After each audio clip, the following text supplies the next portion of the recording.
that, I talk shit to this dude. 2 years after, I have to go back to the same guy to try out for his team. So what I did was, I messaged him and I go see him as a man. I say, yo, I'm trying to get on this team, whatever. You know what I'm saying? I'm in shape and everything. I go to the camp.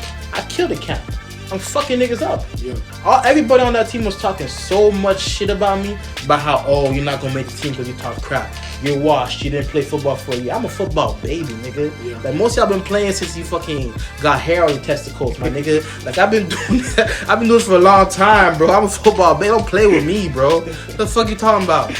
I was just insulted. So like I came into the camp angry, like really angry. Anytime I go against somebody, I'd fuck him up. I'd make sure I want to hurt you, know what I'm saying? Like Mike Tyson, I want to eat your firstborn child. Yeah. Nigga. I took it personal. So that camp, I fucked it up. But the thing is, I had a bad attitude. That's part of like taking fault. Before, I would blame them. I'd say it was them, they're white. Because it was really like a whitewash culture. They had this initiation they made us do. I'll tell you about the initiation.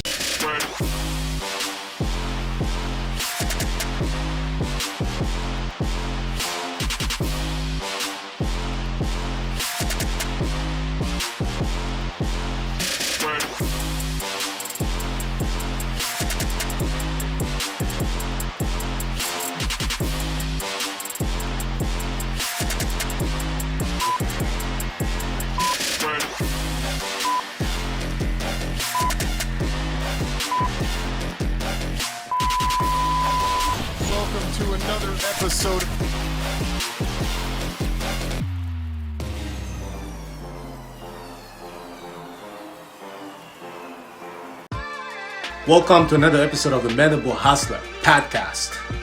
It's your boy G and my co-host Arturo. We have a very special guest with us today.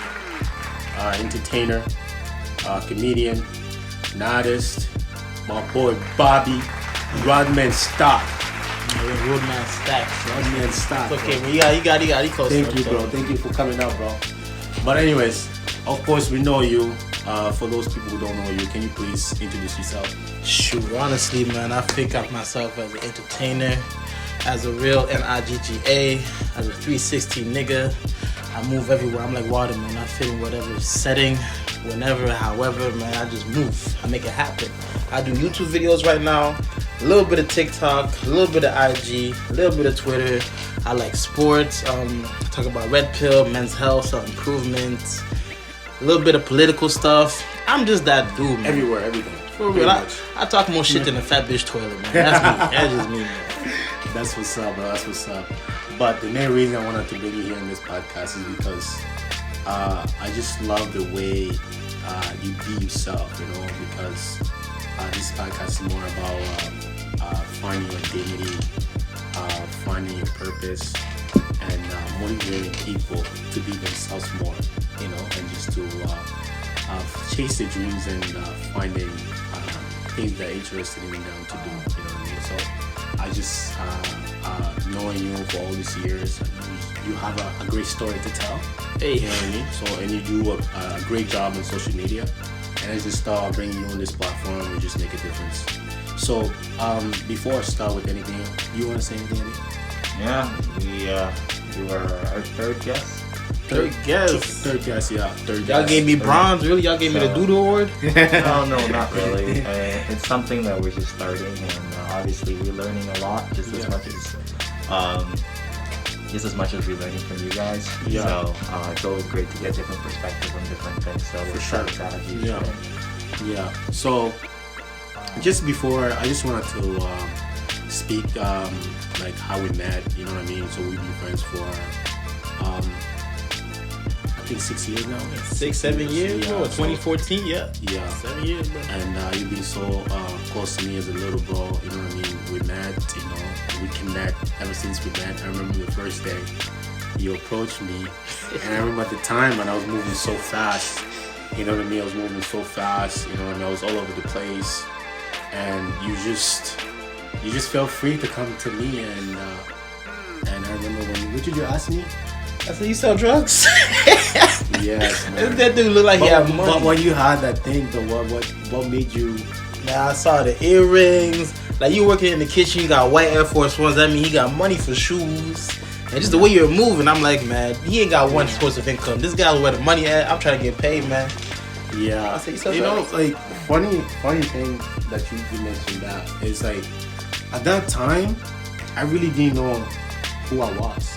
To be honest with you, I was trying to find my identity. You know what I mean? So a lot of those things that I was doing, I was really just doing to kind of impress people and be somebody that I was not. You know what I mean? But I had the confidence. At that time, I was really like struggling with alcohol. I was literally drinking every single day. But you can't tell, right? You can't tell because I was still at professional at work and stuff like that. Workaholic. Yeah, I was struggling. I was struggling a lot because I was still trying to find my identity, and I used alcohol to cover up a lot of things. You know, for like I used to call it liquid confidence. Liquid confidence? The Yes. liquid courage. That's what you talking about? The liquid courage, you know, to kind of like try the things that I was not good at, the things that I was struggling with. And when you approached me and you said that, and at that time I liked that compliment. Yeah, because You you a know fly dude, bro. I like the compliment, but like after years, you don't want to get questions like that. You know, as much you want to be comfortable in your own skin, you want to be comfortable of the stereotype people are going to think of you. You know what I mean? But you don't want to get questions like that. You know what I mean? I don't know, bro. 'Cause when I was a kid, what I used to always think was like, I wanted to look like a drug dealer, but not be a drug dealer. I wanted like a chop on money, but like legally. You know, 'cause a lot of people get it legally. For sure, yeah. But just because you black, you're young, you got millions of dollars, you're in an Aston Martin, like let's say it's like, okay, I'm gonna assume you're doing something illegal. You know what I'm saying? It's like, I like that. You know what I'm saying? I like that touch to it. But I'm not trying to have people trying to rob me. You know what I'm saying? I don't want a negative. For sure, I mean, for that's sure. my perception Yeah. of it. You know what I mean? That's where you're coming from. Yeah. It was good, but like I remember this times I got pulled over for no reason, just for my identity, The negative, the way I dress, the way I used to move. Like you said, you know, I used to move, the stuff. Yeah, man, you know, cars, just like Shoes, being all over man. the place. The shoes, but I used to collect shoes. You know what I mean? So yeah, but ever since then we just connect. You know, you started coming to me. Of course, you were just like entertaining, funny guy. You know, it's 'cause you you- talk to anybody. You know, so we just connect, and ever since then, and I started bringing you close to me. For me, to get close to somebody, I really have to get to know you. Yeah. Well, even like when I'm bringing you to my house, bro, you my people, you my friend. You know what I mean? I 100%. want to just bring anybody to my house. Also, like, you knew my cousin too, right? You were close to my cousin before, and then like Yeah. you kind of like a link, and like you always gave You thinking about Kiseba? Kisaba. Yes, Exactly. yeah. You always gave like that big brother perspective and shit. It's like I got a big brother, but like he's not really close to me like that. You know? We close, but he doesn't big bro me a lot. You know? So you really just took me under your arm and like put me onto the game. You kind of the reason why I'm this savage. You know, just that it amplified it. You know what I'm saying? Just made that work. I was a savage kid, but you just because the OG. I got your jersey in my room. You know what I'm saying? The way niggas look at Jordan, it's like, yo, G Money. What would G Money do in this situation? You know what I'm saying? Remember with the ladies, with the girls? Yeah, man. Mad sorry about them shorties, huh? I had my fun, bro. I had my share. I had my fun. You know what I mean? But like I said, I didn't have a future whatsoever, and I had no purpose to live for, and I was just No plan. No plan. You know what I mean? I was just living every day like it is, man. Like whatever comes my way, if it's fun, yo, let's do it. You know what I mean? So. Yeah, man, and when I see you moving fast, I was like, yo. And then when I started like on my personal journey, and you were still around, and I see you doing your thing, you know what I mean? See, I just started my bullshit. You know, you got your first whip, and I was like, yo, have your fun, but be careful. You know what I mean? Be careful. But like, before we go any further, I want you to just kind of like share some of your background, like where you grew up. And Where I grew up, man. you from Congo, right? Yeah, our parents from Congo. Your parents from Congo. You were born here in Canada. I'm born here in Canada. I'm born in Ottawa. Yeah. King George, 439 King George Street. I moved. That's why I give my address to you niggas. Yeah. That's why I even get my ID like that. So like halfway through my life, I moved to Gatineau, and like that really changed me because that was like a really big change of environment. Like when I was in Ottawa as a young kid, like I was on my way like to a path of destruction. You know what I'm saying? 'Cause I'm a kid of the energy. I'm charismatic. And I watch a lot of movies and I see how the kids around my neighborhood act, and it was like in my head, like I kind of move like a gang member in a way. You know what I'm saying? Where it's like when I go to elementary school, I gotta have this guy around me. You know what I'm saying? Just that type of organized crime vibe to it. Yeah. It's like moving me out of the hood into like the suburbs in Quebec, like mad racist, dirt roads, country, people got shotguns and ATVs, was like a complete change, man. I go there, I'm the only black person in the city. Not in the city, but like in the neighborhood, you know what I'm saying? It's like people are touching my hair, people are being mad racist, they're like you walking across They're the not street, used to that. they're not used to it, bro. They're not used to that. Like there's times where I just be walking like from home, from a church, because like the way it's built is like there's not many buses, like city buses, even like public transportation where my neighborhood is hard. Like you gotta stop 40 minutes away from like my house. That's the closest stop. So I gotta walk 40 minutes in the summer and an hour and 15 in the winter because it's a bunch of snow. Wow. So like when I would do that walk, bro, people would like throw bananas, throw shit at their car, and like drive by insult. Like they driving by nigga, like crazy That's stuff. how Like, racism at that time. that's how racist it was. But people would tell me shit like, yo, you the only reason why you black is you came out your mama's ass, you were in the toaster too long. You know, so like that. And was, that season, like how old is this? this is like I'm in 3rd grade, so I'm like 8. Like most of the stuff is 8, but when I started walking to take the bus, I saw it was towards like 12, 11, all the way to like 16, 17, right? Oh, yeah. But like just transitioning into that, bro, that could have broken me. But I'm the type of person, I don't care. You can say what you want about me, but like I'm gonna put hands on you. Like we're gonna fight. Like I'm not gonna let a bunch of people bully me. It's not because everybody's bullying me that like I'm gonna feel a certain way. I'm the type of person like I'll be wrong when everybody's saying I'm wrong, but I'm not gonna admit it. You know what I'm saying? Yeah. So people are calling me all this type of stuff. It doesn't break me. So that really molded me and gave me adversity. It's like, okay, like people don't like me because I'm black, but fuck 'em. You know what I'm saying? Yeah. My mom always told me, she said, listen, like, you gotta be your own best friend at the end of the day. Right. What other people say doesn't matter. That's why like the way I move is like I don't really give a fuck about what people feel. You know what I'm saying? I care about myself because it makes me unhappy to just keep this shit inside of me all the time. You know what I'm saying? I feel like that reflects itself in like my work and what I do. Yeah, that's what's up. I kind of like before I came here when I was 13 in Canada.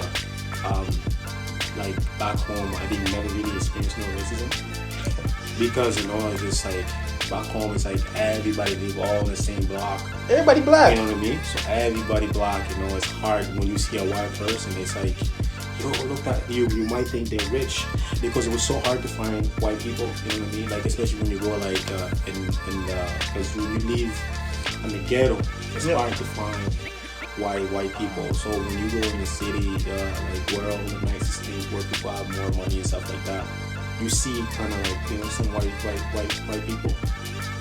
When you see them, you think they're rich, you have more money than you. Just because that's the mentality as a kid. I used to think, you know what I mean? Same here, man. Right. So when I came here, so when I see people acting weird, like white people acting weird towards me, I didn't never understood why.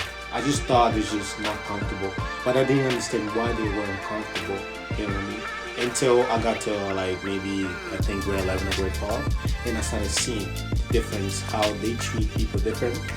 Not everybody, of course. You know, of course, those you know who feel a certain way. You know what I mean? And that's when I started like experiencing racism, and then you see what's happening. Like you were saying, you know, you see on TV. Then it was just, and I never really took it like personal because for me it was just whatever. It's like I never understood why, because we treated like white people like yo, you know, It's because like just we treated like just like they are, they like back home we treated them like with the same respect. So when I started experiencing racism, it was just like it was hard to understand. You know what I mean? So I never really took that serious until now at this age, with the wisdom I have, learning like the history, of course. Looking back then, it's just like yo, it wasn't easy for a lot of us. Yeah. You know, I used to want to be white, man. I ain't gonna lie to you, bro. You see, Yeah, it's because of the stuff that you went through, man. It's not just the stuff. It's like you see the other kids, like nobody's bothering them, nobody's making fun of them, but you is always a different, you know what I mean? Nah, man, it's not just because of that. I'm gonna tell you something. But that stuff that you went through, it made you who you are today. It made you. It is, but look, stuff. there was some shit where it's like, okay, like they can talk all the shit they want. It's not because I want to join them and start making fun of the black kid. No, that's not what it was. It was more because, like, you know, when I go home, you know what I'm saying, I get what I want. I get shit for Christmas. If I want to eat somewhere, I have rice at home. I'm getting my ass whooped. They get time out. They get 2 Christmases because their parents divorced. They got a bunch of privileges. It seemed fun to be white, bro. It really seemed fun to be white. But just growing up, like you said, you start finding out who you are, and you realize, like, yo, I'm black, man. I gotta love myself for who I am. There's cons to it, there's pros to it, but like, I would not trade being black for anything. What are you gonna say, brother? Yeah, so it's important to sort of understand when it comes to racism. There's 2 perspectives, right? Obviously, a lot of black individuals are a minority here in Canada, so we don't really see too many of them. So for the people that don't really see a lot of black people, they only have one. They have a few ideas of what these black people are because their perception of black people is what they see on TV. Yes. So whenever they get around a black person, they really don't know how to act except what they know from TV. But there's also another perspective of racism with those individuals who, how should I say, who don't know, or who know but still choose to hate because they prefer their own kind. Yeah, that's some racist motherfuckers.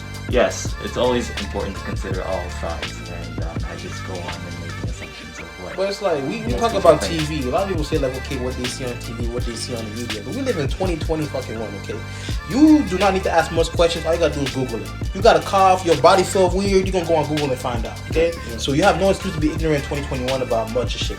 Unless you're talking about like, you know, like alphabetical communities and new genders. Yeah. That's a different conversation for a different decade. We've been talking about that on this podcast. Yeah, right, but you're always gonna feel some sort of level of uncomfortability with people you've never been around. Yeah. So it's only when you begin to hang with them, speak with them, and socialize with them, that's when your comfort level begins to understand, right? Understand and knowing people, accept people to be themselves. You know what I mean? So when you get to that level, it's just will be normal for you. Oh, you just be themselves, and you just move on. Right? Because at the end of the day, there's nothing you can make as much fun. You can call them names. At the end of the day, it's just being themselves, because that's the only thing that they can be. You know what I mean? Yeah. You can't change that. So that's one thing that I learn now. Tend to like not just choose or stereotype people like I used to, you know what I mean? So yeah, but like let's fast forward, you know, high school. Like let's fast forward to years now. High school. So how was high school like for you? Man, high school for me, I started high school when I was 11. That's when I got into grade 7 in Quebec. Because like I said, I went from Ontario to Quebec. Yeah. So I started school at 4 years old. So like I'm ahead, right? So I finished my high school when I was 16. Oh, yeah, because they got 5 years over there instead of 6. Instead of grade 12, they should have a grade 11 and go to stage yet. Oh, so when I started my high school, I was 11 years old, but I was a baby. I was about to turn 12 in November. That's when my birthday is. But like I was a baby. Oh. First thing I did when I got into high school. That's how it is? Yeah, that's really how it is. Interesting. I didn't know that. That's really how it is. Cool. The first thing I did when I got into high school, I said, yo, I gotta join the football team. Why? Because then you get 40 of the toughest motherfuckers in the school behind your back. I was like, I talk a lot of shit. Yeah. I try to get. So yeah, that's what I did. So you fell in love with football when you went to high school? No, I used to always play football. Always play football. Even before high school. Even over here, I always play football. Okay. But just like that was different because I'm 11 years old. And like they only had one category. I was the oldest one. They call it juvenile in Quebec. Yeah. It's basically like varsity or like the older. I don't know what they call it over here in Ontario. But like how old is like the 16, seniors, 17? I was playing with I'm 11 years old. You're playing with the seniors. I'm probably like, shit, 5'3", 130 pounds. I was small. Big cheeks, but I talked a lot of shit. You know what I'm saying? I made the team. I was playing football on there. Oh, wow. Yeah, they used to bully me, low key. But it wasn't bullying, because what happened was I had a coach. He changed my life. Really. Like, if it wasn't for him, I probably wouldn't have finished high school. France Jacques, you know what I'm saying? He's an OG alumni. He used to play at Ottawa. From Montreal, he's a black man, Haitian. He was like a strong male figure, you know what I'm saying? It's like The Rock in the Gridiron Gang kind of, you know what I'm saying? That's the vibe he gave, straight That's up. That's a good comparison. First time we see him in the gym class, you know what I'm saying, doing that stuff there, you know what I'm saying? Yeah. He had to show it. So like he was really like old school. So let's say you got in trouble at school, it would show on the field. The teachers would tell him, and everybody's running. So I remember one time I had. That's crazy. Yeah. I had the kind of same similar basketball program when I was in high school. Nah, man, I'm telling you, same kind of similar. It hit. I didn't know like about we that. had like study halls. Yeah, same thing. We have like a binder. Like teachers have to check mark for every week. We didn't have no binder. We just like every lunchtime we had to like go at the salle d'études study hall basically. Like it was once a week. Yeah. But the thing about this, bro, is like I didn't know this. I'm used to playing city ball. So basically, I do my shit. I go home. I don't care. School's not associated to to like sports. Yeah. So I go there, I have an exam one day. Like I'm in math, I don't care.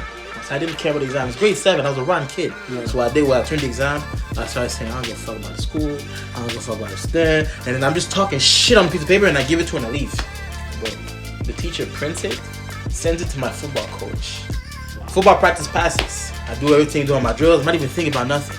And at the end, you know, everybody got to run and do suicides on that shit. He calls my name. And he says, come beside me. I'm like, oh, go sit beside him. Starts reading the letter and saying what I did to everybody, right? The whole football team, all the guys were 15, 16, 17. And you're the youngest. And yeah, and then he's like, now, all these guys are gonna run because of you.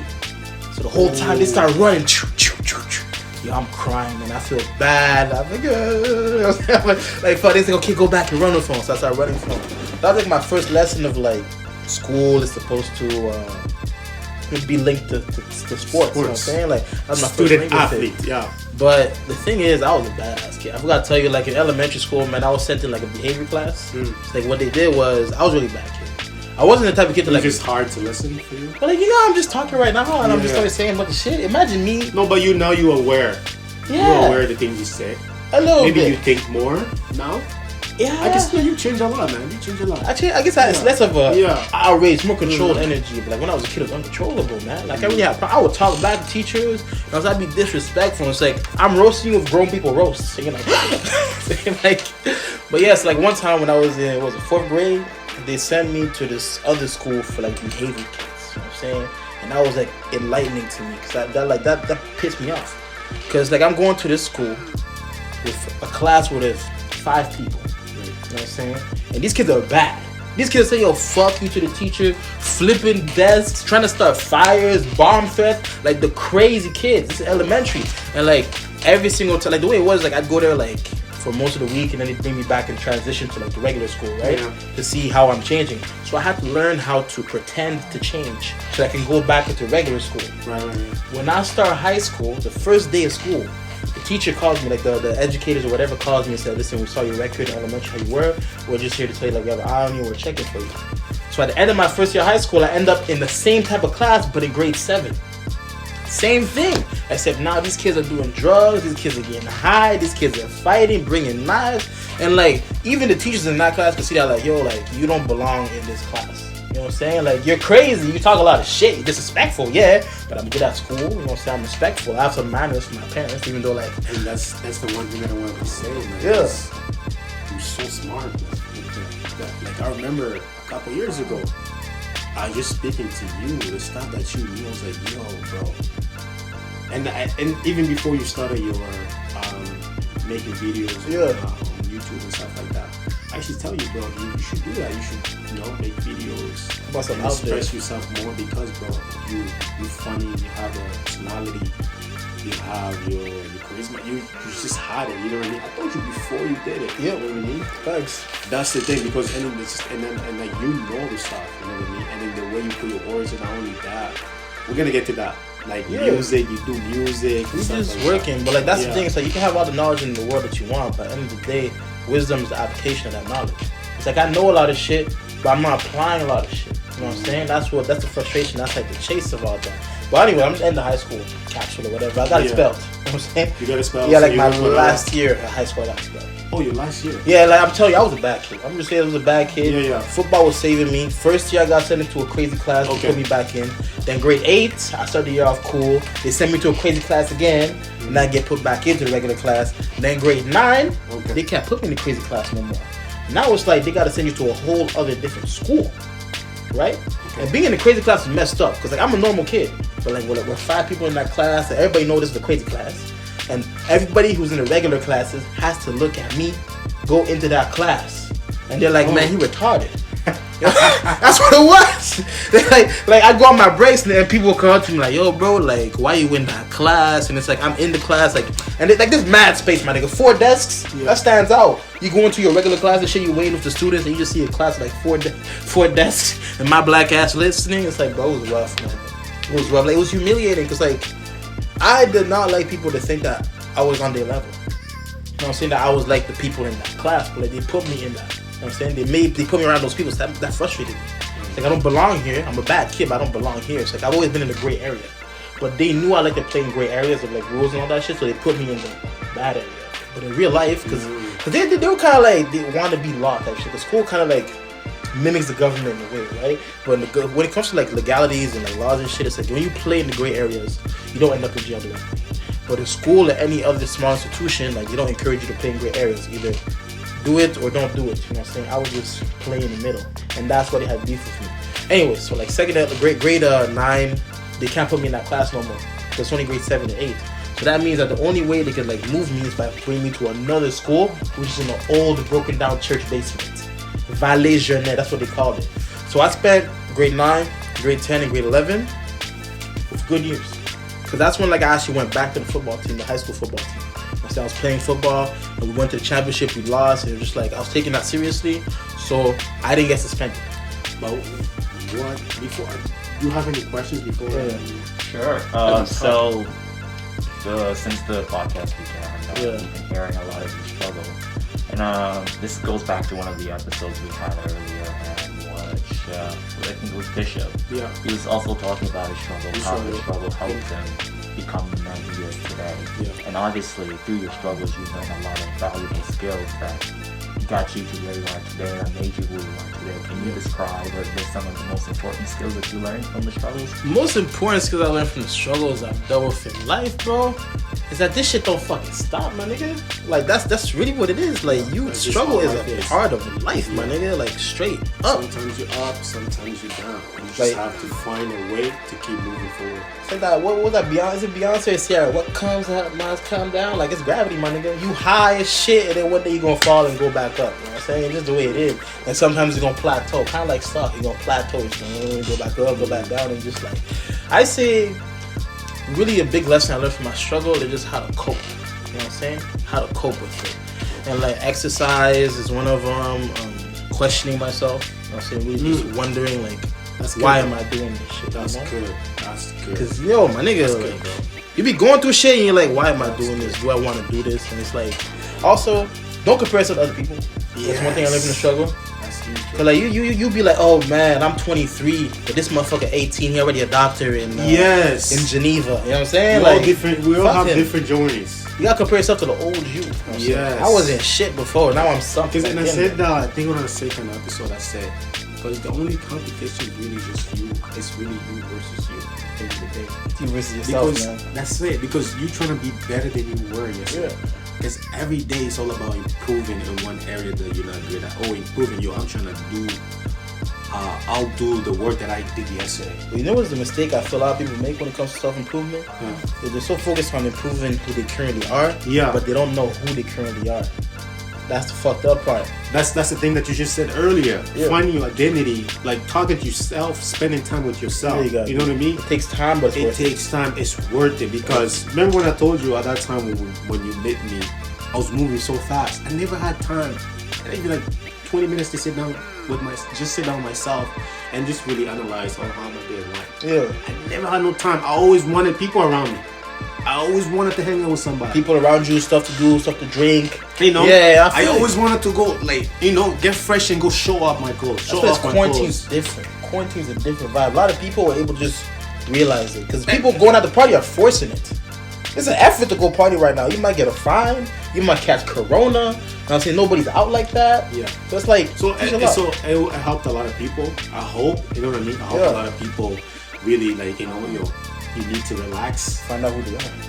And then actually really just see how everything moving so slow. Mm-hmm. Because when there's no quarantine, you're moving at a fast pace. Facts. You can't wait until Friday.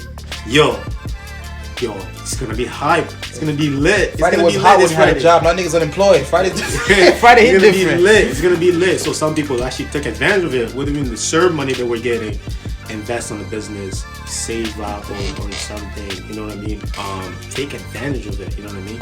So that's great. All those key points that you mentioned. Any other question, Arturo, that you have? So this question sort of falls to one of the things that you stated in terms of not comparing yourself to others and knowing that challenges will always come no matter what. Mm-hmm. So we had a previous podcast in regards to accountability, and it was quite big. And the main thing about the podcast, the podcast on accountability, was that your actions have consequences, and it's important for you to be accountable to yourself and to other people, right? So the question goes, how much accountability, how do I put this question? How do you define accountability? And how do you hold yourself accountable to the things that happen to you and that happen to other people? The way I define it and the way I do it is the same exact thing. It's like a Meek Mill lyric. You know that song Blue Notes? Blue Notes, yes. And like, that's a great song. In the intro of that song, he says, look at yourself in the mirror and see how much you're playing yourself. Yeah. You know what I'm saying? That's accountability. Because at the end of the day, we know the things we should do, the things that we have to do. We all know, we're just not doing it, right? Exactly. Because you know the areas you're struggling in your life, right? Yep. So like when he said, yo, look at yourself in the mirror and see how much you're actually playing yourself, nigga. You know what I mean? So yo, it's huge. So yeah, keep and going. it's like an example of that would be, let's say you get into an argument with your girlfriend or something. You know, you always gotta look at what you did. You know what I'm saying? Whatever they reacted, whatever they did, etc., doesn't matter. You gotta look at what you did. Your part in it. You know what I'm saying? That's very important. And it's like, I'm looking at the man in the mirror. You know how Michael Jackson shit? It's the same thing. It's you really just gotta look at yourself. At the end of the day, it's like, if your house is not clean, why you judge your other house? You know what I'm saying? You ain't got shit to say. Yeah. Shut the fuck up. Worry about yourself. You know what I'm saying? It comes back, that's what it all comes back to. But accountability, just take a responsibility too. Right. You gotta be accountable. Part of that is also blame, right? So, well, how much blame do you like take into consideration when it comes to accountability? Like blame? Yeah. Like blame myself? Do you ever blame other people? Not that. Like, see, when does blame come into account when taking accountability? See, I don't like using the word blame. Okay. Blame, like, it just makes it feel weak and bitch made. It's like, I blame you, like, put the blame on me, like Akon type shit, but it's like, nah, it's your fault, you know? Like, I could give you some fault to it, but I guess blame is the right way to say it, but like, nah, like, as far as your own outcome and what you're trying to do into this universe, bro, like, you can't be focused on the things you can't control. Because most of the time when you blame something, some shit you can't even control. You can't even control. Or with someone that, like, you could have controlled. Let's say you blame your friend for this shitty business venture. It's your fault for going with him, right? So why you blaming? You see the difference? See how the fault is here, but the blame is outward? Right. It's like, why am I worried about the blame when there's fault within? That's kind of how I see it.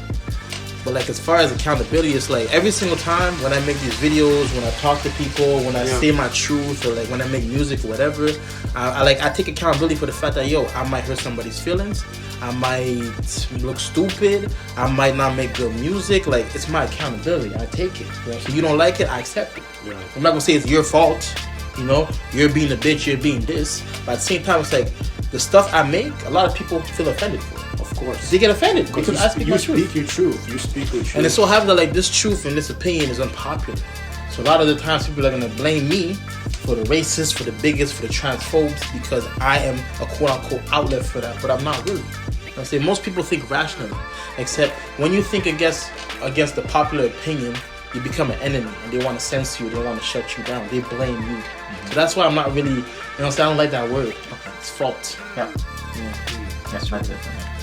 Yeah, that's great, man. So now you play football, you guys I'm not playing football no more. I'm retired. No. I'm saying at the time when you guys lost in the final. You guys lost in the finals? Yeah, that was my grade 9. Grade 10. Grade 9. So what kind of things going ahead? At that time you were how old? Shit, I think I was 15. So the one thing that I wanted to ask now is like, what was that thing that you were thinking of doing? Like,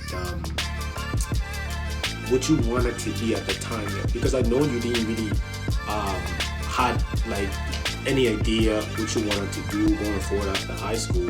Did you had any idea what you wanted to do moving forward after high school? When I was a kid, like when I was a young kid, like everybody, like the OGs in my family, like the aunties and shit, they call me doctor. When I was a kid, I wanted to be a doctor, right? Oh, okay. But when I entered, like when I was in 6th grade, there was like these tests you could take to go into these sciencey programs and all that stuff. And I took a test to go into the science math program at this high school. I didn't get accepted. I got denied. I was like, whatever. Start high school. I have my first science class. I touch a microscope. I see what it's do, like a lab report and shit. I didn't like it.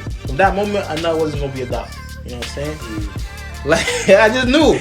I'm like, yo, I know what I'm saying? We still in scales over here to weigh shit. Like, I'm not worried about the microscope over here. We were more interested in scale at the time.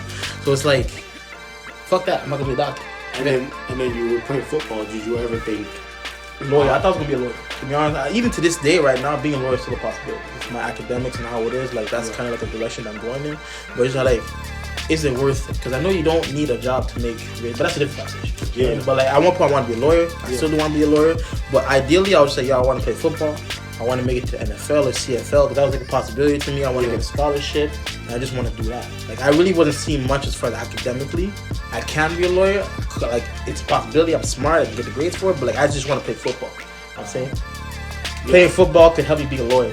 Like, I was seeing more as like, if I fail in football, then I'll be a lawyer because of football. You know what I'm saying? Like, it was a weird. So when was this connection? Because I remember, I think you had a concussion, and ever since that, you just like, yo, quit football, or like the love, the excitement wasn't there anymore. See, the love and the excitement left before my concussion, bro. To be honest with you, like my best years in football I ever had was in high school. Playing with those guys in high school, and to this day I still have a strong bond with most of them. Still hang out from till top because that was like when it was worth it. You know, after that, it starts getting serious because I was supposed to go to Montreal. Like I told you, I got expelled, right? So my mom didn't want me to go to Montreal and go to CEGEP over there after my senior year of high school. So she made me stay where mostly people want to take the next level go? Yeah, so in Quebec, how it works is there's a CEGEP level, and you do 3 years of CEGEP if you're playing sports, but normally you do 2 years if you're not playing sports, and you go to university. It's like a pre-university college kind of. A lot of people go from CEGEP in Quebec and go to the States right after, and go to like D1 colleges. Yeah, so that was like something I wanted to do when I thought about it. My mom didn't want me to go to Montreal, so I took a year off football. So you think that was like the beginning when like the plan was the things wasn't going as as planned that you had, right? Going there, okay, I'm here now, and after that you had another plan, but it didn't happen the way you would think it was gonna happen. So you think that this connection of the bro, because like when I took that year off, bro, it was really just a question. I'm gonna be real with you, like right after my last season of high school of football, so like my grade 11 football season, I didn't even think I was gonna football. I applied for the army. I sent a request. These niggas might call me next year for all we know. I don't like. I ain't never had to answer nothing. Like I applied for the army. I even told everybody, yo, I'm done playing football. I'm done playing football. And that summer, I ended up doing a camp in Montreal, like a tryout for a team. I make the team even though I got injured. So I was supposed to go there. Then my mom's like, no, you're not gonna go there. I don't want you to go because you got expelled. And Montreal's where there's a lot of bad people. But I'm 16 too, so I couldn't go without a parental guidance. You see? So then, like, that period, so within August of 2014, all the way to, like, January 2015, that's around the time we met each other. So you met me when I was low. I was depressed. I was just babysitting my baby brother because my mom needed to go to school, so I didn't even do no school. I was staying with my baby brother all days. That's what it was, and I worked at Perkins when I started working, and so we met. And then after that, like, I started training. And so I got back into the mojo of like, yo, I'm going to play football. Fuck it. So instead of going all the way to Montreal, I decided to stay home and play for the local college. Big mistake. I go to that college already because I had beef with that coach. I ain't gonna lie. What happened was there's like this team. It's sort of like all-star team. You're supposed to go in like your senior year of high school. And he was the head. And I was playing for an all-star team in Ontario for OVFL for the Panthers. That was higher level. And they're telling me that like, oh, I can't be on the Quebec team because I can't be at this tryout.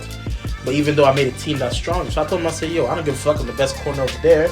Like, it doesn't matter if you get me or not. So what he did was, he went and told my high school coach about the message I sent him.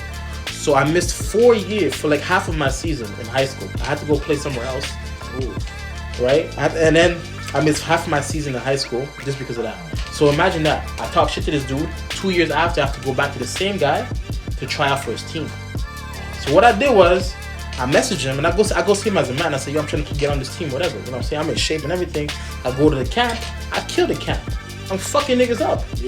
Everybody on that team was talking so much shit about me, about how, oh, you're not gonna make the team because you talk crap. You're washed. You didn't play football for a year. I'm a football baby, nigga. Like most of y'all been playing since you fucking got hair on your testicles, my nigga. Like I've been doing that. I've been doing this for a long time, bro. I'm a football baby. Don't play with me, bro. What the fuck you talking about? I was just insulted. So like I came into the camp angry, like really angry.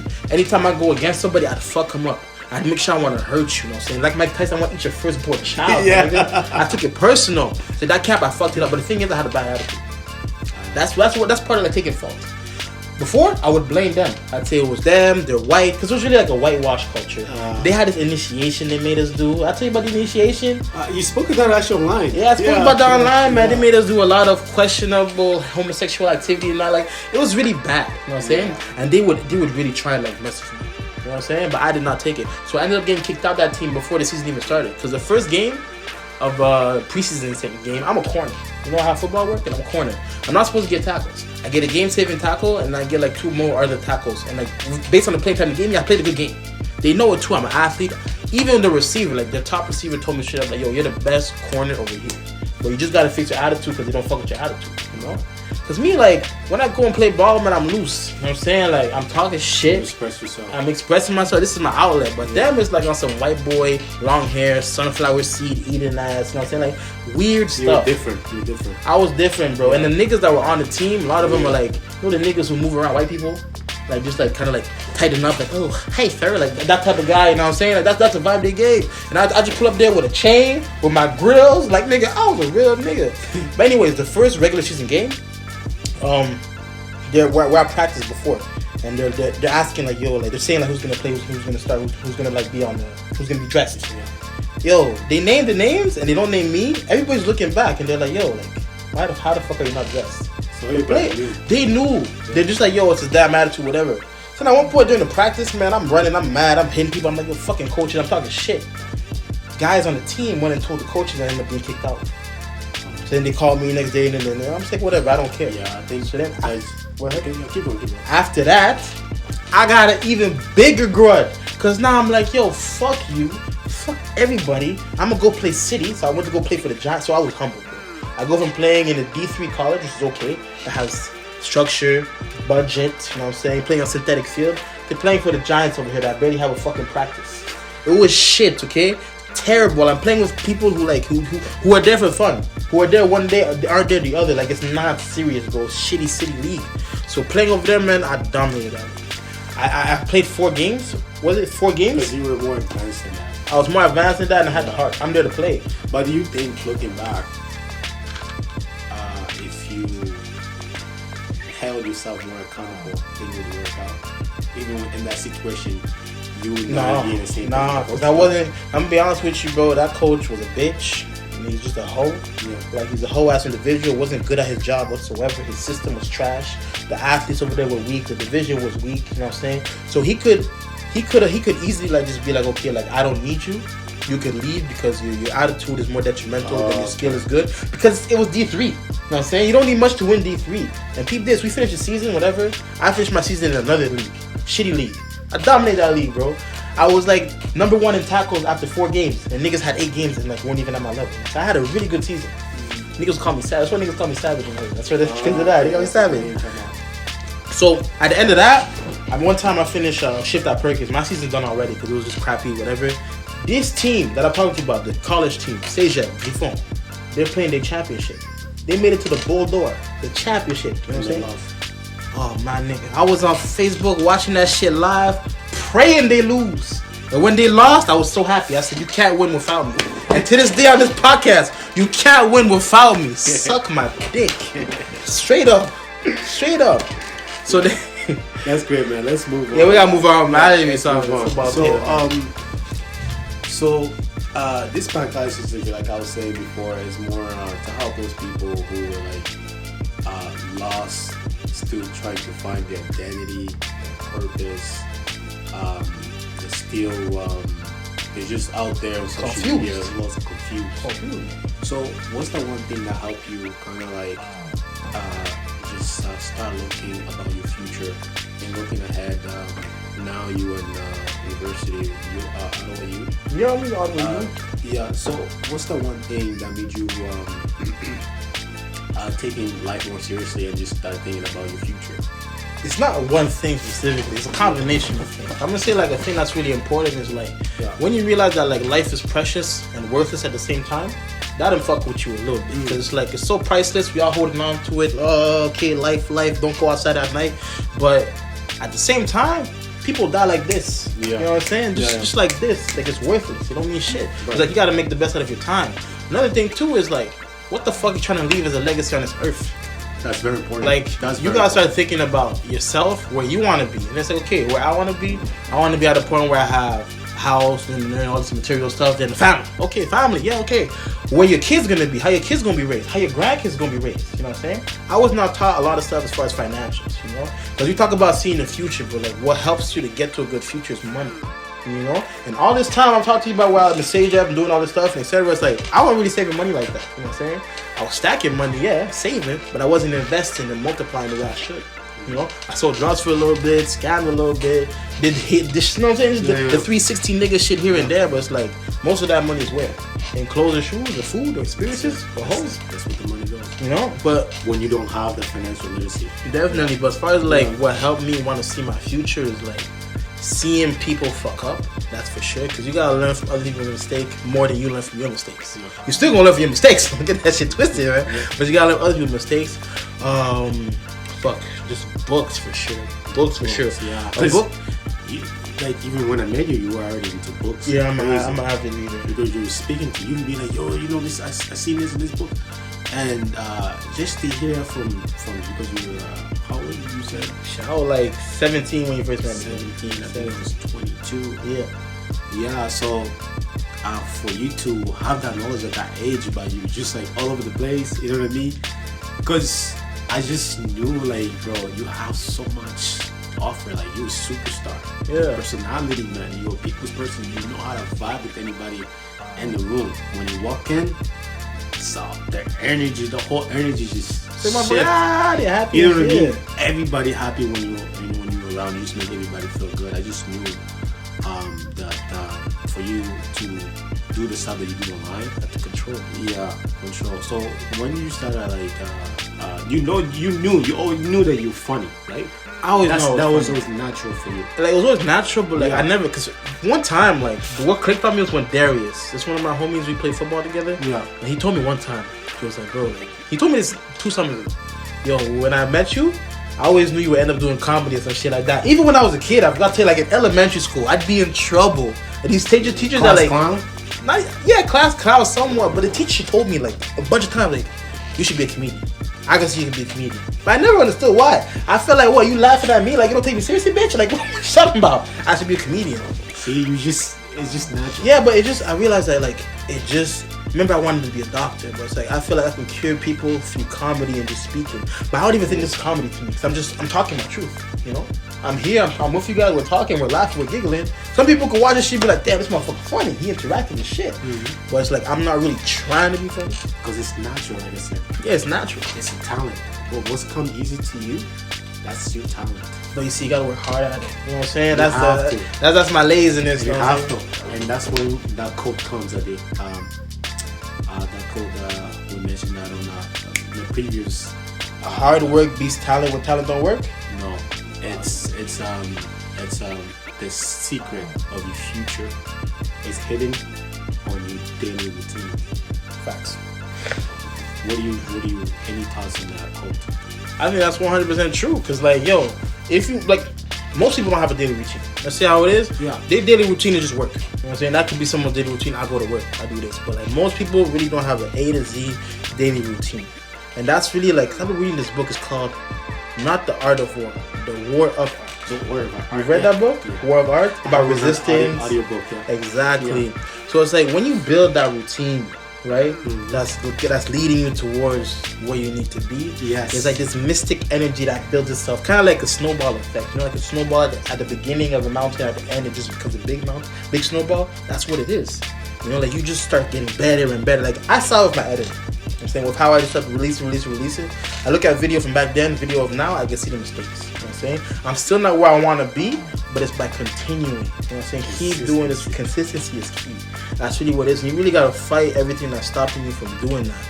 But like a routine is hard to build because in the beginning, most people don't know jack shit about themselves. Because you're an autopilot, right? You're on autopilot. You do what you do every single day. But like the reason why I To say break it's those hard, habits is literally going back to the basic. Exactly. When you were a kid, because you, as a kid, you building habits, Yep. and you carry that as you grow. right? It's like when I started my routine, the 3 a.m. routine. It was kind of easy to wake up in the morning, but it was hard. It was hard to be consistent. Yeah. You know what I mean? So it was hard for me to consistent, but I had to master that routine. In the beginning, it was hard. I wasn't getting no sleep because I was just go to bed at any time, and I still try to make up to do my routine, which I wake up in the morning, I feel not the best. You know what I mean? So I'll literally overwork myself for the longest period of time. But now I'm at the point that I manage, like now I have to go to bed early so I can get up to feel well rested to do my routine. You know what I mean? But I had to build, you know what I mean, and work at it so I can have a consistency. It becomes part of my lifestyle, which it is now, and became a brand that's helping a lot of people to help themselves build a routine for themselves.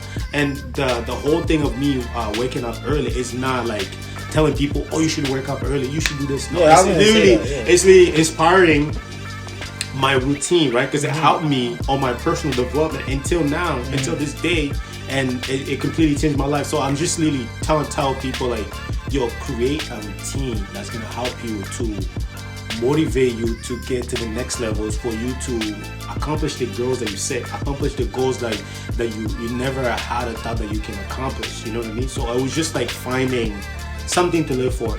You know, find your why, finding your purpose. Yeah, you know what I mean? It's not even like if you can't find your purpose right away, okay, what's one thing that you can work on? You know, so to build a routine and to work on that thing that you want to do. And once you accomplish that one thing, okay, set another goal. Okay, let me work on that. By you doing that with your routine, right? Yeah. Because when you're doing the things that you say you're gonna do, guess what? It makes you feel good. Definitely. You know what I mean? You build that confidence because you're actually doing the things that you say. And guess what? You get comfortable. You get to know yourself. You know what I mean? Yeah. So I once we share this quote, the secret of the future is hitting your daily routine. Just because if you go to work, come back, watch TV, go to bed, and you do the same thing, guess what? Next year, you're gonna be at the same level. You're gonna be at the same position where you are. You know what I mean? And then you're gonna be complaining about other people. You're gonna compare yourself to other people. You're gonna be, oh, how come this person's getting that? Because you don't know what that person does on their daily routine. I see a routine, man. Ain't even gotta be that deep. Yeah. Literally, get shit done. Make you a little list. Get shit done. Whatever time you get it done, get it done. And then based off continuously getting shit done, you can be like, okay, I'm gonna get this shit done at this time because my body's used to this. Find out who the fuck you are. Create your routine. Respect your routine. If you can't respect it, switch it up. Go back to the create. Find something that works for you. That's what I tell people. You just finding something. You're not a morning person.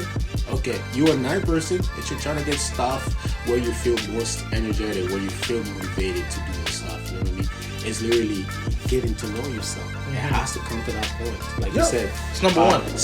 Spending time with yourself, asking yourself why. Why am I doing this? You know what I mean? I'm going to let's say I'm going out tonight with my boys. Why are you going out? Are you just going out to impress your friends, to make your friends feel good? Are you actually going out because you want to go out? You know what I mean? So we had a personal trainer on the previous podcast, and he did mention a few points about building habits or finding consistency. So the way that he put it is there are different grades. Right at the very bottom of the stairs, there's motivation. Yeah. Right. You every day you have different types of motivation that gets you to do things. And whenever you continue to work towards a motivation, you lose consistency. So after consistency, after you master consistency, you have habit. Yes. So those are the things that he mentioned. And I don't know, man. I think that's kind of bullshit, but I think motivation is bullshit, period. It's like, I go over here on YouTube, write motivation, watch this video for 10 minutes, start doing little push-ups, and the next day I jerk off and forget the thing, you know what I'm saying? I don't think it's motivation. Well, because the thing about motivation is like, for you to do something when you're not motivated, where the fuck's the motivation? That's discipline at the end of the day. Because the motivation's not always going to be there. Well, to put it simply, in order for you to get to each step, it takes time. right? So if you're motivated, in order for you to build consistency, in order for you to get to the consistency factor, you need to be constantly motivated. It has to be something that's there every single day in order to reach the consistency stage. I don't think so. Oh, okay. No, I don't think you're constantly motivated, bro. Like, No, I know motivation. It's a feeling. It's a feeling. You're feeling. It's like when you want to do something so bad, right? You don't always feel like having sex. You're not always gonna feel like being motivated. You know what I mean? Yeah, like something that you want to accomplish, types of right? Let's say you want to get to like 1 million followers, subscribers on YouTube, right? And you see this thing that could get you there. You feel motivated to do it. You see this one thing, somebody comes and tell you the secret. This is what you gotta do. So now you know the blueprint to get you there. Now you feel motivated. Yo, I have the blueprint. I know how to get there. Now I have to work hard to get there. I don't think so. You know why? Can I ask you a question before you rebuttal and counter argument? No, not a rebuttal. But talking. can you list an example of something that you wanted to do, something that you wanted to build towards, right? In order for you to get to that stage, obviously, it just didn't happen overnight. Yeah. Right? It took you a long time. In order for you to get there, you first need to be motivated to get that, to start doing that thing. And then after you built that motivation, there was consistency.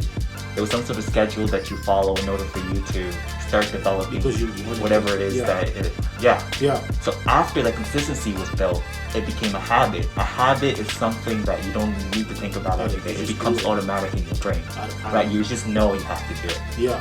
Right. That's like a discipline, right? Yeah. Yeah. And that's I guess basically I'm just like, I guess we're on the same page. We're on the same page. But I just don't think motivation is that important. Okay. I feel like once we start talking about motivation, it's like, nigga, you in the beginning. Like, you talk about motivation, I want to be rich. Well, that's why I mentioned it's the very first step. Okay, yeah. That's what he said. Motivation, consistency, and then habit. But like, if you just motivating yourself and talking about shit, not doing it, then the motivation boosts. Yes. Yeah. That's right. Because I'm telling you, people put way too much. You can say it like that. That's perfect way you put it. Yeah, I didn't express myself well. People put way too much emphasis on motivation. Like, when someone, I'm not motivated to go to the gym. You want to stay and die fat, nigga? That's it. That's what's annoying me. Yeah, so like we were saying, you know, building a routine for yourself is very important for you, especially when you're setting goals in your life, the things that you want to accomplish, you know what I mean? And what is the thing that you did to kind of help you build the platform that you have now, which is music, the YouTube, Instagram, you and Twitter? What was the whole plan when you started like taking social media serious on the platform? Shoot. I mean, honestly, like, based on my standard of what I want for myself, I don't really have a platform. Even though I do, like, people can say I do whatever. Yeah. But like, I don't value it the way, like, I don't think I ever will value it. You know what I'm saying? It's never gonna be the way I want it to be until it actually is. And even then, I'll be worried about other things. So you think right now you're still trying to figure out your purpose? No, I feel like I have it all done, but it's like, you know, shit, I'm not happy for that. I want more. Can you share with us like what's your main purpose? Like you, I want to educate, entertain, and inspire. That's like the three things that I really want to do through my platform. Yeah. And like just, I only started understanding the power of what I have when I realized like, yo, like I'm over here listening to my own music. I'm over here watching my own stuff. You know what I'm saying? I'm thinking about making my own clothes. Like everything is around me. So I guess like that's a platform. But tips I would give to anybody who wants to start a platform is just get out there and fucking do it. You know what I'm saying? Take yourself seriously. Take your social media seriously, because whether it's like 2 people, 3 people, 4 people, like you will have an impact. Put yourself out there.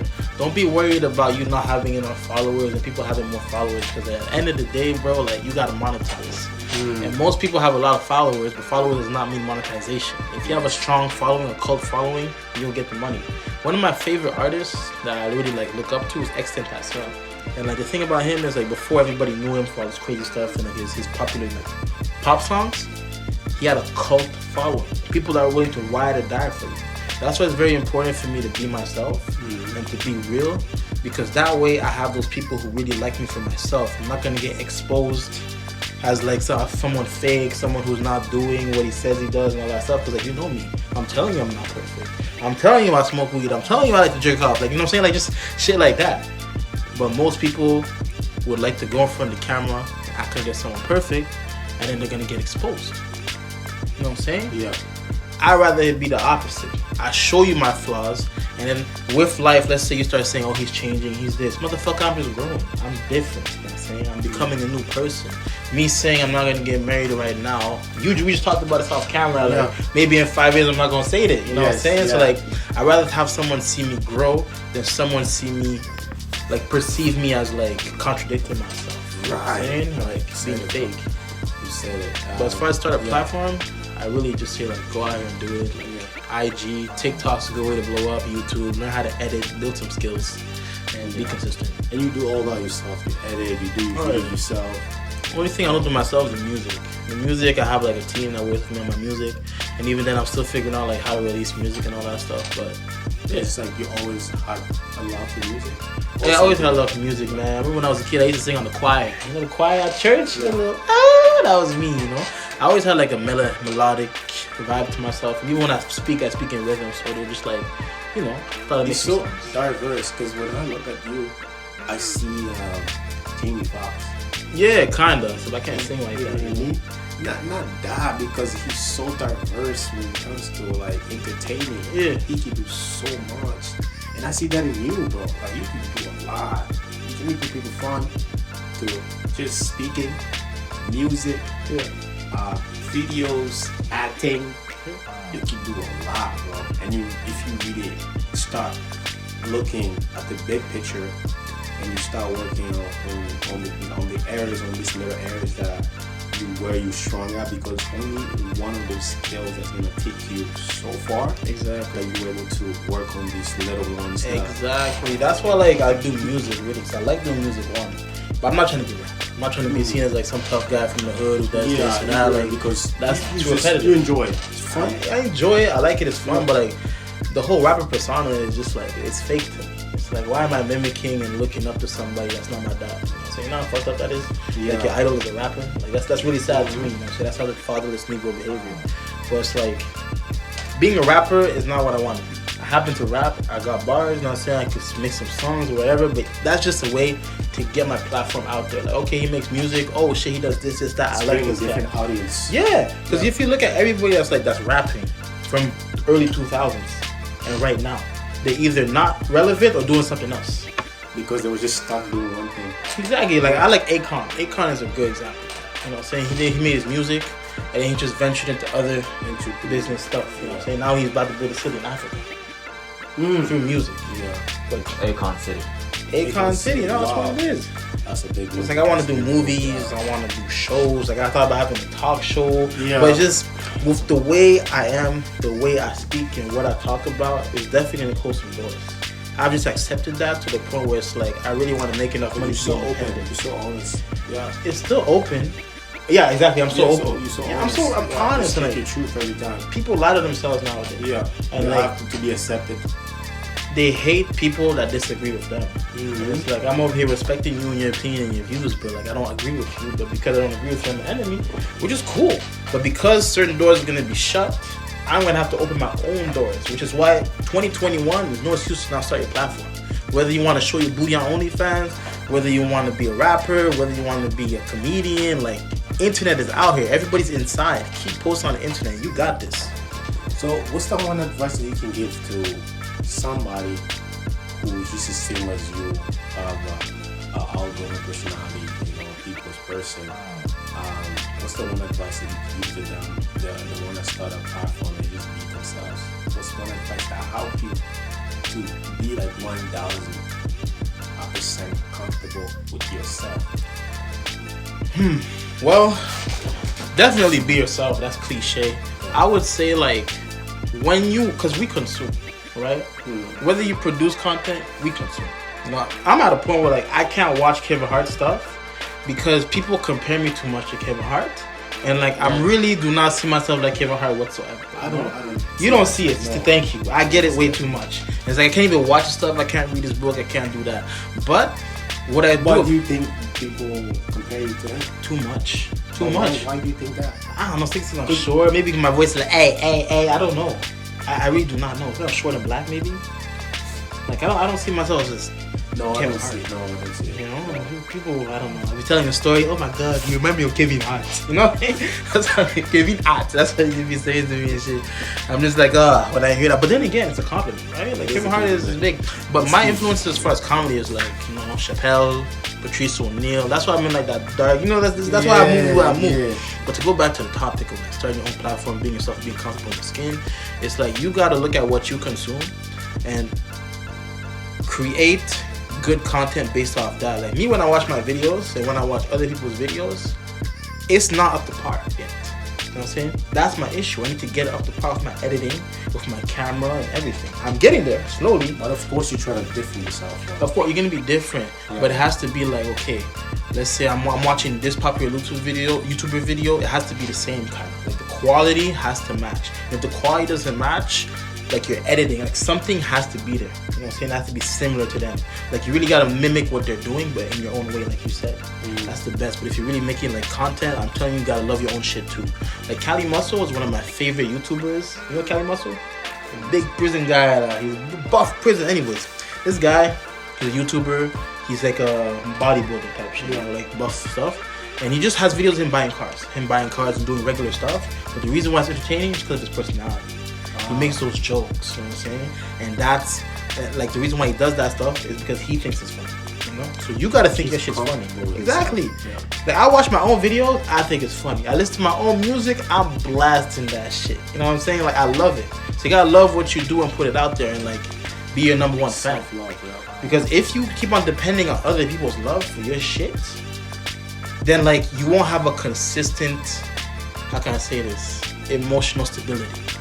You know, so it's gonna be like, this person said it's not good. Fuck. He said it's good. Oh, yes, you know? Yeah. Stay leveled. Neutral, bro. Make your own shit. I thought it was good. You think it's not good? Okay, cool. You think it's good? You okay, actually cool. procrastinate less. Yeah. Less. Yeah, I like to add on to that. Yeah. I think it's also important to understand, just with anything, we really don't know too much about ourselves whenever we're getting into anything new. Yeah. So it's important to take inspirations for whatever it is that you like. Right? Imitate it to the best way that you can. And knowing that eventually you're going to develop your own identity, you're going to develop your own signature, and that's how the process of developing your own content usually comes from, right? It's never really about you from the start. It's about your inspirations, and after some time, after you've worked on your craft, you're going to develop your own signature, and you're going to become your own self. A better version of yourself not in comparison to whatever inspirations that you had from the beginning. Yeah, it's like these artists too, man. It's like, we call it getting in your bag. You know what I'm saying? You get it. That's like Kobe. Remember Kobe, how shitty he was his first year? Mm-hmm. He got in his bag. You know what I'm saying? It's like, he got in his bag. That's just how it is. Everybody's gonna hit that, like, that momentum, that moment. You get in your bag and they just killing shit. And like everything before that struggle, that grind is like working towards that. That's great, man. So, I had a question. Okay, so this question goes back to the earlier point that you mentioned about being funny. Yeah. Right? You just had a natural sense of being funny and stuff like that. And from what I know, there's a common saying for comedians, right? They're able to be really funny. They're able to know that they're being funny because of the pain that they experience. Right, with the way that with the way that they learn how to cope with all the tragedy, with all the struggles that they went through. Yeah. Through that coping mechanism, comedy came out of that. Would you say you experienced the same thing in terms of your comedy? Yeah, definitely. It's like there's that part of it, but also is it like because you experience so much that you don't care? You went through so much pain, like it's just giving hard cold, like laughing at my pain. You went through so much pain, like especially at that time when you went to like racism and stuff like that. Yeah. And you just had to be yourself because at the end of the day, nobody really cared. You know what I mean? Like when you go outside. Yeah. So you just express yourself in any way you want to be.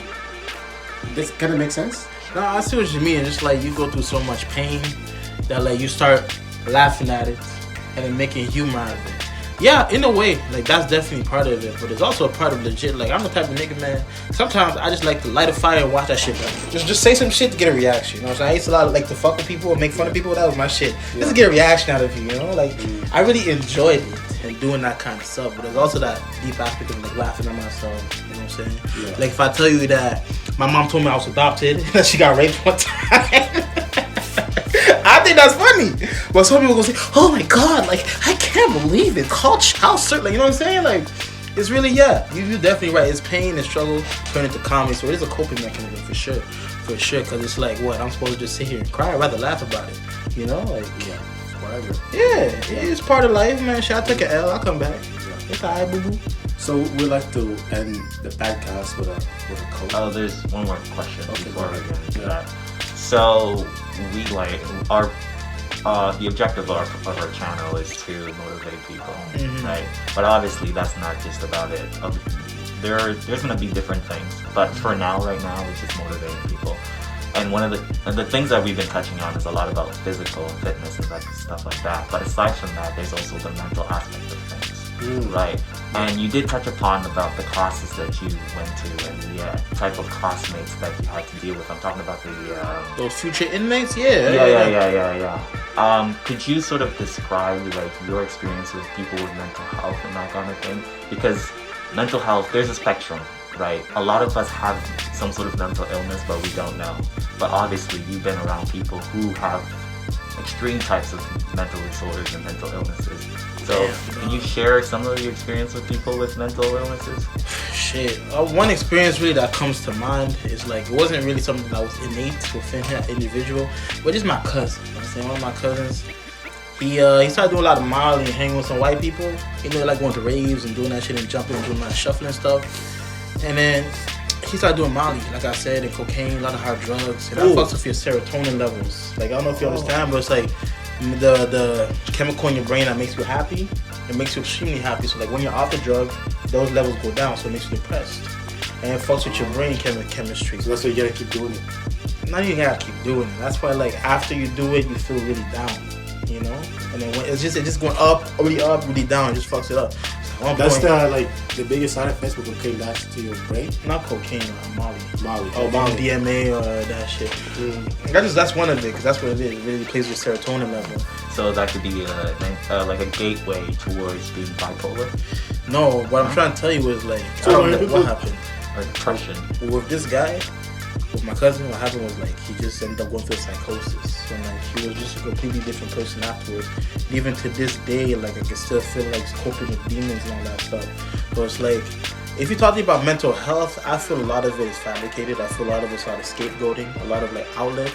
I do think it's real, but like, I'm from a traditional background, so like we don't label these the same way. You know what I'm saying? But at the same time, we don't treat mental illness the way we should. We'll call a person crazy or possessed even though they just have like, I don't know, anxiety or something. You know what I'm saying? And we'll just alienate them and feel weird, so I don't think that's good either. What I'm trying to tell you is like, you need to be in the middle. You need to understand that like there's some stuff that's complete exaggeration. You shouldn't just be self-diagnosing yourself with shit. Go see a specialist and get good, and then get well. You know, help yourself. There's no problem with that. Because black people, man, we don't go to therapy. We just go to the barbershop. Talking about my girl did this, my girl did that, but in reality, just go get a therapy session. You know what I'm saying? Your haircut's like 20 minutes. You know, therapy's like an hour. That's like 3 times more time to just get your stuff out there. You know, whether it's in a relationship or just yourself. And my big thing is like, don't do stuff that's gonna fuck up your brain. Don't consume stuff that'll fuck up your brain. Don't smoke too much weed because you can go crazy and go through a psychosis. Don't do Molly because it's the same thing. Hennessy, same thing. Drinking too much, same thing. I said Hennessy. Anyways, y'all get the point. And also, social media. That's what affects a lot of mental health. That's why people are sick. You go on social media, you're able to see people die. You know what I'm saying? It makes you feel like life is worthless. You see people doing better than you when they're really not. It's just, you see people, you comparing to yourself to other people. Like, there's so much. And then you listen to the news. And it's just mental health. It's really about what you consume. And like heaven is within your ears, so you gotta make sure you're good there. So that's how I feel about mental health. But I just don't like when people like to self-diagnose and just like put too much emphasis on like their mental disorders, you know? Like there's some serious shit, but there's some stuff like, bro, anxiety. Like I feel like anxiety is normal, you know what I'm saying? We're just not in prehistoric times, no more hunting shit. There's no more saber-toothed tigers chasing us for us to be anxious. You don't have to worry about, you know what I'm saying? So like, why are you anxious? You know? And then what they do with mental health, my big issue is the way they just over-medicate people. You know, like they're giving Ritalin, Adderall, and all these sorts of drugs that are like a few molecules away from crack to children. Right. You know? And then later on, the kids end up with mental diseases and mental disorders because of that shit. And it creates a cycle. It creates a dependency on drugs and the system. So as far as like from a black person's perspective, I'm like skeptical of the whole mental health thing, you know? I really have a toxic mindset of where like, you know those guys who just don't talk about it? You know? Like I'll complain about it with my friends or whatever, but I'm not gonna go out of my way to like go get medication, go get help unless I really don't feel well. But I really try like maintaining myself, you know? I mean, you're not gonna see me out here advocating for like mental health because I know the dark side behind that shit. That's a big contradictory statement, but you know what I'm saying? Y'all get the point. But at the end of the day, man, like if you're not good, go get help. Talk about it to your family, with your family, and like, you know, I'm not gonna say prayers don't help you, but just do it for yourself. Like assess yourself mentally. It's part of finding out who you are and knowing yourself. Yeah, and the most important thing, as soon as you feel like nobody will understand it, it's better to say it and fight with it yourself. Because when you share, and you of course share it to the right person, right? Mm-hmm. That person that you think is actually gonna listen to you, you know, just for you to let it out, it's a good start. It reminds me of a friend of mine, man. He called me at his house. He was all anxious and shit. You know, he was scared because he talked some shit to somebody on the phone, and then he had a situation. Yeah. And then like he was just nervous, and he was telling me about how I don't feel well these days. That's why I didn't want to hang out with you. I just feel like, you know, next time we hang out, I want to be in a better position in life and all this stuff. And like, he made it seem like he has some kind of mental disease or whatever. But I said, listen, nigga, like, you're stuck in your house. You don't exercise. You eat like shit. You smoke weed and drink all day. Or if you're not drinking all day, you're smoking weed all day, you're smoking tobacco. You're not doing anything that's going to give you a better value of yourself. Yes. You know, sometimes it's just that. Yeah, it's like even if you work from home, you wake up, take a shower, be clean, and go to your fucking office. The mindset, clean your space around you. You'll feel better. So in a way, he's lacking accountability. Well, definitely, he blaming other people like a bitch. That's what. Yeah, that's great, man. Yeah. So we'd like to end the podcast. We usually end it with a quote that's relatable with the conversation that we have. And I think... Good luck, nigga. That's a good luck with that. Yeah. What quote you got? The quote is... it's one of Nipsey Hussle's quote. The highest human act is to inspire. So, what do you take on this quote? The highest human act is to inspire. That's fact. Because normally, like... a good human act is to give and leave something for somebody and educate or whatever, but like when you inspire, you kind of do all of them. You know? Yeah, like what do you leave this earth after you're gone? Like what I want people to inspire to be. It was like the legacy that you want to live after you leave this earth. You understand? Yeah, definitely. Yeah, but like as far as the legacy, that's when it comes to like living your purpose, right? Yeah, living your purpose, like. It's like, let's just say for example, like somebody like Nipsey Hussle, what he left that people didn't see when he was here. Yeah, you know what I mean? The legacy, the thing that he was so aware and he was so ahead of his time, but we don't see it. We didn't see it. A lot of you don't see it. A lot of people didn't see the downtown after, right? Afterwards. Because he was so ahead of his time, because he was just focused on himself and living his purpose. You know what I mean? And for me, I could on this quote, my take is like literally we all here for a purpose. We're on this earth for a purpose. For us to share our talents, because I believe we all have talents, and it's just up to us to go and find that talent. Yeah, so I really think the highest act is to inspire, because my journey will inspire somebody else if I go on and be my purpose. You know what I mean? Like with somebody else, like yeah, you inspiring somebody to make it's like change each their life one, themselves. each one. Because Yeah. I can teach you something, you can teach me something. You can help me move, I can help you move. But inspiration is deeper than that because like it outlives you. You know what I'm saying? Outlives Right. the people that are inspired even. Because like if I was, let's say I'm inspired by Nipsey. So I'm inspired by Nipsey. Because I'm inspired by Nipsey, I decided to make certain changes in my life that's going to influence my generations. You know what I'm saying? That's why. Yeah. That's why inspiration is just so powerful. So I agree with that quote. That's It is the highest height. What you think of that quote? I do agree.